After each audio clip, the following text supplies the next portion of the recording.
आज के इस एपिसोड में हम लोग जानेंगे कि भारत के सबसे प्रसिद्ध कृष्ण मंदिरों में से एक खाटू श्याम जी मंदिर के बारे में, और ये मंदिर इतना प्रसिद्ध क्यों है और खाटू श्याम जी का जन्म कैसे हुआ। नमस्कार मेरे प्यारे दर्शकों, माइथो मैजिक में आपका एक बार फिर से स्वागत है।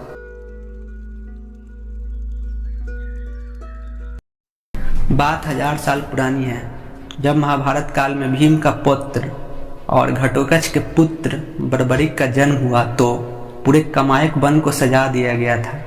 पूरे उत्सव का माहौल था और बालक का बाल तो बब्बर शेर जैसे घुंघरैले थे, इसलिए घटोत्कच ने उसका नाम बर्बरिक रख दिया। बर्बरिक में बचपन से ही वीर योद्धा बनने के सभी गुण संपूर्ण थे। उन्होंने युद्ध करने की कला अपनी माँ तथा श्री कृष्ण से सीखी थी।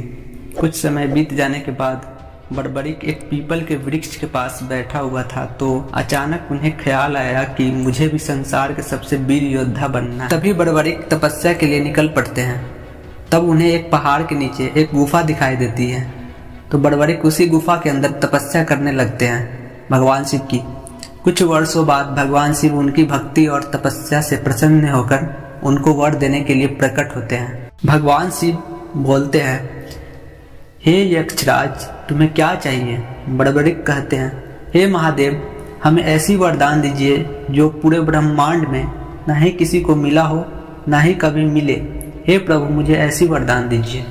तब भगवान शिव ने 3 बाण दिए और बोले, ये 3 बाण जो कि पूरे ब्रह्मांड का विनाश कर सकता है।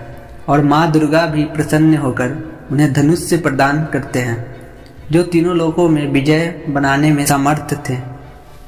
जब महाभारत का युद्ध कौरवों और पांडवों के माध्यम आरंभ होने वाला होता है तो यह समाचार बर्बरिक को प्राप्त हुए तो उनकी भी युद्ध में सम्मिलित होने की इच्छा जागृत हुई।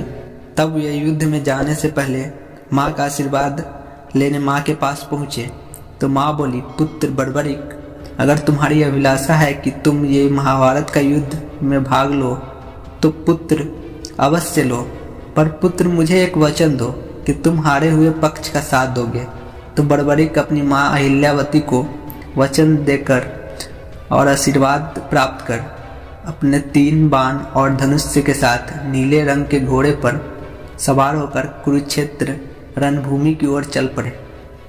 तब रास्ते में श्री कृष्ण एक ब्राह्मण के वेश में मिलते हैं बर्बरिक का भेद जानने के लिए। ब्राह्मण देव बोलते हैं, हे यक्षराज, आप कहाँ जा रहे हो। बर्बरिक कहते हैं, हे ब्राह्मण देव, मैं कुरुक्षेत्र की ओर जा रहा हूँ रणभूमि में भाग लेने के लिए। ब्राह्मण देव बोलते हैं कि बस ये 3 बाणों से क्या युद्ध लड़ोगे तुम, और मजाक उड़ाने लगते हैं। बर्बरिक कहते हैं, हे ब्राह्मण देव, मेरा एक ही बाण शत्रु सेना को मारने के लिए काफ़ी है। ऐसे में कहीं 3 बाण का इस्तेमाल कर दिया तो पूरे ब्रह्मांड का विनाश हो जाएगा। ब्राह्मण देव ये सुनकर बर्बरिक को चुनौती दिया कि ये पीपल का वृक्ष है, इन वृक्षों पे बहुत सारे पत्ते हैं, अगर तुम सत्य बोल रहे हो तो ये सारे पत्ते को बोध कर दिखाओ।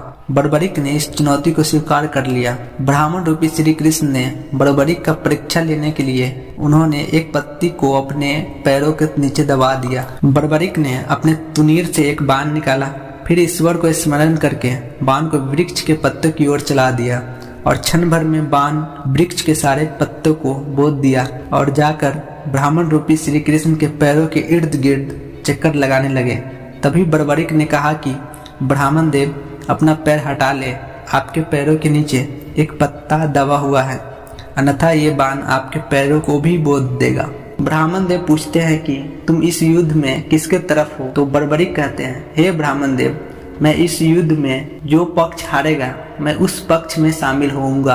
श्री कृष्ण सोचते हैं, अगर 5 पांडवों को कहीं छुपा दे, फिर भी अगर बर्बरिक इस युद्ध में शामिल होगा तो इनके बाण से 5 पांडवों नहीं बचेंगे, क्योंकि बर्बरिक तो अपनी माँ को वचन दिया है कि हारे हुए पक्ष का साथ देगा, उसके तरफ से युद्ध लड़ेगा, क्योंकि इस युद्ध में कौरवों की हार होनी निश्चित है। अगर बर्बरिक साथ दिया तो परिणाम गलत सामने आ सकते हैं। तब श्री कृष्ण ने बर्बरिक को युद्ध में जाने से रोकने के लिए बोलते हैं, हे यक्षराज, क्या तुम इस ब्राह्मण को दान दे सकते हो। बर्बरिक बिना सोचे समझे ब्राह्मण देव को वचन दे देता है कि हे ब्राह्मण देव, आपको क्या चाहिए, निसंकोच मांगिए। हे यक्षराज बर्बरिक, हमें आपका सिर दान में चाहिए। हे ब्राह्मण देव, मैं आपको अपना शीश तो निश्चित दूंगा, पर आप एक साधारण ब्राह्मण नहीं हो सकते हो। हे प्रभु, अपने वास्तविक रूप में आइए। तब श्री कृष्ण अपने वास्तविक रूप में आ जाते हैं और बर्बरिक से शीश मांगने का कारण समझाते हैं। बर्बरिक को कि युद्ध आरंभ होने से पूर्व युद्ध भूमि पूजन के लिए तीनों लोकों में सबसे श्रेष्ठ क्षत्रिय का शीश की आहुति देनी होती है, इसलिए हमें ऐसा करने के लिए विवश हूँ। बर्बरिक ने उनसे प्रार्थना किया कि मैं इस युद्ध को अंत तक देखना चाहता हूँ। तब श्री कृष्ण ने उनका प्रार्थना स्वीकार कर लेते हैं। तब बर्बरिक अपना शीश काट कर श्री कृष्ण को सौंप देते हैं। तब श्री कृष्ण ने बर्बरिक के इस बलिदान से प्रसन्न होकर बर्बरिक को युद्ध में सर्वश्रेष्ठ वीर की उपाधि से अलंकित किया और उनके शीश को युद्ध भूमि के समीप ही एक पहाड़ी पर सुशोभित किया, जहाँ से बर्बरिक ने संपूर्ण युद्ध का जायजा ले सकते थे। कुछ समय बाद महाभारत युद्ध की समाप्ति पर पांडवों में ही आपसी विवाद होने लगे कि युद्ध में विजय का श्रेय किसको जाता है। तब श्री कृष्ण से पूछते हैं पांचों पांडवों की, हे माधव, युद्ध में विजय का श्रेय किसको जाता है? तो श्री कृष्ण कहते हैं बर्बरिक का शीश संपूर्ण युद्ध का साक्षी है, अतएव उससे बेहतर निर्णायक भला कौन हो सकता है। सभी इस बात से सहमत होकर पहाड़ी की ओर चल पड़े। वहां पहुंचकर बर्बरिक के शीश से पूछा कि युद्ध में विजय का श्रेय किसको जाता है। तो बर्बरिक का शीश ने उत्तर दिया कि श्री कृष्ण ही युद्ध में विजय प्राप्त कराने में सबसे महान पात्र है।